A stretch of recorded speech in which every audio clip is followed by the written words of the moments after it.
دوستو یاد رکھنا، تگڑا اور مضبوط جوان پتہ کون ہوتا ہے؟ جس کی نظریں پوری طرح اس کے کنٹرول میں ہوں. یہ علامت جوانی ہے. جس آدمی کا پوری طرح، دو لوگ دنیا میں کبھی کوئی کارنامہ سر انجام نہیں دے سکتے، ایک جو حرام کھاتا ہو، ایک جس کی نظر ناپاک ہو. محمد بن قاسم جب یہاں آئے تھے نا، تو ایک دن بڑے پریشان تھے. تو ایک بزرگ کہنے لگے آپ کیوں پریشان ہیں؟ کہنے لگے راجہ دہر سے مقابلہ ہے اور ہماری فوج تو سندھ کے رستے بھی نہیں جانتی، زبان بھی نہیں جانتی، لڑیں گے کیسے؟ 2-4 دن کے بعد ان بزرگوں کی دوبارہ محمد بن قاسم سے ملاقات ہوئی تو بڑے خوش تھے. کہا اب آپ کیوں خوش ہیں؟ کہنے لگے وہ میرا مقابلہ نہیں کر سکتا، میں نے تحقیق کر لی. کہا کیوں؟ کہنے لگے نظر کا گندا ہے، اور جو نظر کے گندے ہوتے ہیں وہ میدانوں میں ٹھہرا نہیں کرتے. میدان کے لیے نکلنے کے لیے پاک جوانی کی ضرورت ہوتی، تطہیر مزاج ہونا ضروری ہوتا ہے، پاکیزہ افکار اور سچی اور سچی ستھری سوچوں کا ہونا ضروری ہوتا ہے. اس لیے فرمایا کہ میرا مقابلہ نہیں کر سکتا. حضرت عبداللہ ابن حذافہ کمرے میں تھے تو وزیر کی بیٹی اندر سجی سنوری پہنچ گئی. جیسے ہی آپ نے اس کفر کی چال کو دیکھا تو تیمم کر کے نفل شروع کیے. وہ ساری رات بیٹھی رہی، رب کا بندہ ساری رات عبادت کرتا رہا. عبادت بڑا سہارا ہے، مصلی بڑا سہارا ہے اللہ کے بندوں. صبح دروازہ کھولا، وزیر نے اپنی بچی سے پوچھنا چاہتا تھا رزلٹ کیا نکلا، تو وہ کہنے لگی پیچھے ہٹ جا، اب تیرا میرا تعلق کوئی نہیں، میں نے نبی پاک کا کلمہ پڑھ لیا. اس نے کہا میں نے بھی زمانہ دیکھا ہے، پر یہ کیا لوگ ہیں، کستوری کے بنے ہوئے، سندل سے دھلے ہوئے، کہ میں ساری رات کمرے میں رہی اور 100 اور 1000 آدمی جس جوان کا مقابلہ نہ کر سکے، اتنا طاقتور جوان کمرے میں رہا اور اس نے نظر اٹھا کے نہ دیکھا. او کچا رنگ للاری والا جڑا چڑھدا تے لیندا رہندا ہے، اے عشق تیرے دا رنگ محمد چڑھیا پھر نہیں لیندا. میں کہا ایک دفعہ نظر اٹھا کے نہیں دیکھا، کمال ہو گئی. اتنے بڑے لوگ، اتنی بڑی سعادت مندی، فیروز بختی، معاملہ فہمی حد ہو گئی. اللہ اکبر. دوستو بادشاہ جب پوری طرح ہار گیا نا، اس نے کہا مار دو. تیل گرم کیا ایک کڑاہی میں، اور جب آپ کو اس میں ڈالنے لگے تو آپ کی آنکھوں میں آنسو آ گئے. بادشاہ کا خیال ہوا شاید نرم ہو گئے ہیں. کہنے لگا روئے کیوں؟ فرمانے لگے سوچتا ہوں جان ہی ایک ہے، کتنا مزہ ہے اس کی راہ میں جان دینے کا، کتنی لذت ہے اس کے نام پر مرنے میں، کتنا لطف ہے. جے تو چڑھیا اتے دار بھی نہیں، تے جے تو وکیا عشق بازار بھی نہیں، تے ایڈا سستا سودا پیار بھی نہیں، تے ایڈا سستا لبدا یار بھی نہیں. کئی جنگل گانے پیندے نی، کئی دوزخ لنگنے پیندے نی، جے وہ اس ملوں بھی مل جاوے ایدوں سستا ہور بپار بھی نہیں. تے کچھ سمجھ نہ آوے لوکاں نوں وہ کادے نال شہید کرے، ڈٹھی یار دے ہاتھ تلوار بھی نہیں، پر او دا خالی جاندا وار بھی نہیں. کہنے لگے ایک جان ہے نا، تو دل کرتا ہے ہزاروں ہوتی تو ایک ایک کر کے محبوب کے نام پہ قربان کرتا. جب میرے پاس ہے ہی ایک، کروں کیا؟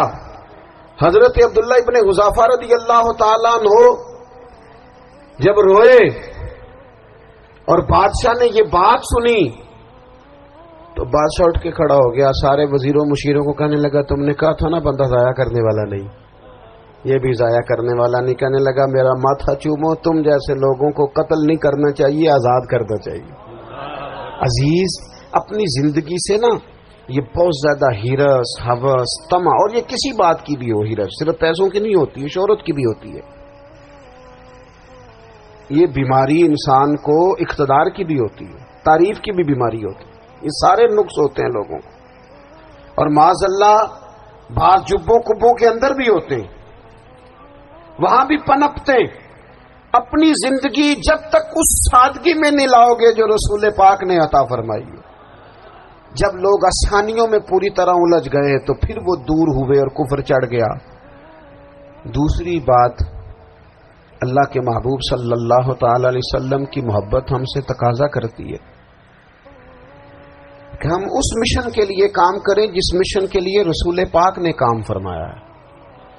ہم سارے کام بڑے مضبوطی سے، سوچ سمجھ کے، تدبر سے، حکمت سے، تقاضوں کو مد نظر رکھتے ہوئے کرتے ہیں سارے کام۔ دین کے کام میں ہمارا مزاج نہیں ہوتا، او ہو جائے گا جی، آپ بسم اللہ پڑھیں جی، شروع کریں جی۔ آپ تقاضوں کو سمجھیں، چیزوں کو دبائیں نہیں، چیزوں پر غور کریں۔ کسی کے ذہن کی سطح پر سوال ابھرتا ہے، اس کا تسلی بخش جواب دیں۔ اپنی زندگی میں دین کے کام کے لیے اپنے آپ کو وقف کریں، اور دین کے کام کے بہت سارے پہلو ہیں۔ ہزاروں لوگوں کو قرآن پاک ٹھیک پڑھنا نہیں آتا، ہزارہ لوگ ہیں جو قرآن مجید کے مطالب سے آگاہ نہیں ہیں، دین کی بنیادی ضروریات سے لوگ نابلد ہیں۔ میں آپ کو کس طرح یہ بات سمجھاؤں کہ ہزاروں کی تعداد میں طلاقیں اس لیے ہوتی ہیں کہ مردوں کو طلاق کے مسئلے نہیں آتے، انہیں پتہ نہیں ہے کہ مجھے حقوق زوجین کے معاملے میں کیسے چلنا ہے۔ ڈھیر سارے گھروں میں تباہی اس لیے ہے کہ تربیت اولاد کا دینی منہج ہمیں نہیں پتا۔ اپنا حصہ ملائیں دین کے کام میں۔ ایک آدمی کو اگر تو نمازی کرنے میں کامیاب ہو گیا، تیری زندگی بدل گئی۔ وہ دین بیزار لوگ جو ہمارے بیچ بیٹھ کے ہماری نوجوان نسل کو پگڑی اور داڑھی کا نام لے کے بنیادی طور پر دین سے دور کرتے، ایسے نوجوانوں کو دین کا پیغام محبت دے کر دین کے قریب کرنا ہماری ڈیوٹیوں کا حصہ ہے۔ ہمیں ذمہ داری کا احساس کرنا پڑے گا، ہمیں یہ خاص قدم اٹھانا پڑے گا، توجہ دینی پڑے گی۔ مساجد، مدارس، میں آپ سے عرض کروں، اتنی ڈٹ کے مخالفت ہوتی ہے نا مدرسوں کی، اتنی ڈٹ کے۔ میں ادارہ چلاتا ہوں، اس کے چلانے میں جو مشکلات ہیں وہ تو ہم بتا نہیں سکتے آپ کو، اس لیے کہ میری قوم، میرا اس قوم سے تعلق ہے جو نعت خواں امیر کرنا چاہتی ہے، مدرسے نہیں، ہاں نقیب خطیب پیدا کرنا چاہتی ہے، شعر و شاعری کی زندگی کو پروان چڑھانا چاہتی ہے۔ فقط ہمارا ان لوگوں سے تعلق ہے جو لاکھوں کروڑوں روپیہ محافل پہ لگائیں گے، اور قاری صاحب بیچارے اگر مسجد کا کوئی ہونے والا کام کسی وقت بتا دیں گے تو وہ بڑی مشکل آ جائے گی ان کے لیے۔ یہ کیسے ہو سکتا ہے، آپ نے یہ ڈیوٹی بتا دی۔ مدارس اور جتنا اہم رول دین کو پھیلانے میں مدارس اسلامیہ کا ہے، اتنی زبردست، لوگوں کا خیال ہوتا ہے میری طرح کے لوگ شاید کام کرتے ہیں، ڈیوٹی کرتے ہیں۔ یہ 10-15 لوگ آپ کو نظر آتے ہیں جو آپ کو کہیں میڈیا پر یا ادھر ادھر ڈیوٹی کرتے، مخلص لوگ اپنی جگہ پہ، وہ بھی بڑا ہی کام کر رہے ہیں، جو میڈیا پہ آ کے بھی اخلاص سے اور درد دل سے کو دین کی، ان کی بھی کسی بات کی حوصلہ شکنی نہیں، لیکن ہزارہ اساتذہ جو مدارس میں بیٹھ کے پڑھاتے ہیں، جنہوں نے وہ سارے لوگ تیار، آپ سمجھ نہیں سکتے کتنا بڑا کام۔